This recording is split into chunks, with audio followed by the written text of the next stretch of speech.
Anda masih bersama kami di iNews Siang. Pemirsa, Puspom TNI mengamankan seorang warga yang menyalahgunakan plat nomor Dinas Mabes TNI palsu.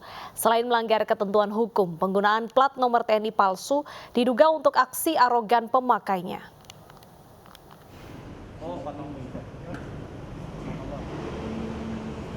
Mobil Toyota Fortuner dan Toyota Camry dengan plat nomor Dinas Mabes TNI diamankan oleh Puspom Mabes TNI dari salah satu apartemen di kawasan Jakarta Utara Kamis siang.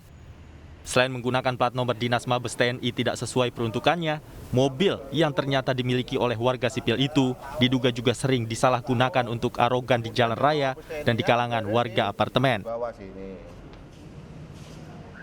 Meski operasi tersebut dipimpin langsung oleh Dirbin Gakum Puspom TNI, Kolonel Laut Hoirul Fuad, pemeriksaan sempat terhambat oleh pihak pengelola apartemen yang kurang kooperatif. Ya, Bapak bisa segera turun ke sini, Pak, nanti dasar. Saya ada keperluan. Kebetulan kita bertugas ini, Pak, dinas. Bapak ini seolah-olah sepertinya menghalang-halangi, itu bagaimana? Setelah negosiasi dengan pengelola, tim Puspom TNI berhasil masuk ke apartemen. Namun sampai di kamar warga, pemilik mobil malah tidak ada di dalam kamar, melainkan bersembunyi di ruang pengelola apartemen. Puspom TNI pun kembali mendatangi ruangan pengelola dan menemui warga pemilik mobil.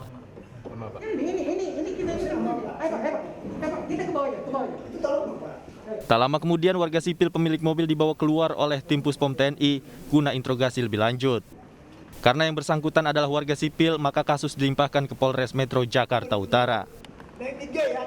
Jadi informasi dari masyarakat bahwa beliau itu sering datang ganti-ganti nomor kendaraan ini, nomor kendaraan plat Mabes TNI ini, dan sepertinya menurut pengakuan masyarakat yang ada di apartemen ini termasuk meresahkan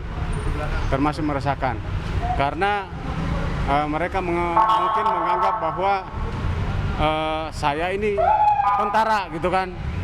Nanti akan kita tertibkan terus apabila ditemukan adanya pelanggaran terhadap penggunaan plat dinas yang tidak sesuai, khususnya dipakai oleh orang-orang yang tidak bertanggung jawab, misalnya dipakai orang sipil, ini harus kita proses. Puspom TNI akan terus menggalakkan razia plat nomor TNI palsu agar tidak ada lagi pihak-pihak yang tidak bertanggung jawab bertindak arogan di jalan raya dengan membawa-bawa nama TNI. Dari Jakarta, Nata Arman, Arif Tribawono, iNews melaporkan. Polisi membentuk tim khusus guna memburu mantan dokter PSS Sleman yang dilaporkan terkait ijazah palsu.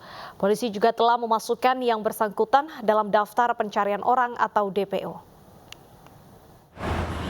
Hingga saat ini polisi telah memeriksa 5 orang saksi terkait ijazah dokter palsu milik EA, mantan dokter PSS Sleman. Polisi juga telah menerima surat dari Universitas Syiah Kuala, Aceh yang menyatakan bahwa EA bukan mahasiswa yang pernah menempuh pendidikan kedokteran di kampus tersebut. Polisi juga telah melakukan pemanggilan terhadap EA, namun yang bersangkutan tidak hadir. Diduga EA telah berada di luar daerah. Kini polisi telah membentuk tim khusus guna mencari keberadaan EA.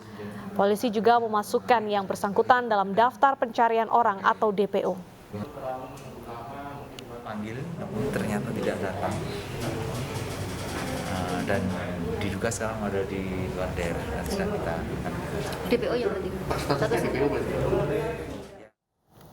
Sempat dinyatakan hilang usai mabuk, seorang warga Gianyar, Bali ditemukan dalam kondisi tewas di sungai. Hingga saat ini penyebab kematian korban belum dapat dipastikan.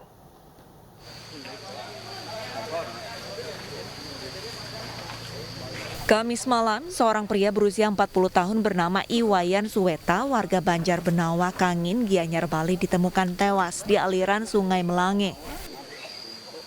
Korban sempat dinyatakan hilang setelah terakhir kali diketahui mabuk usai menghadiri pernikahan kerabatnya.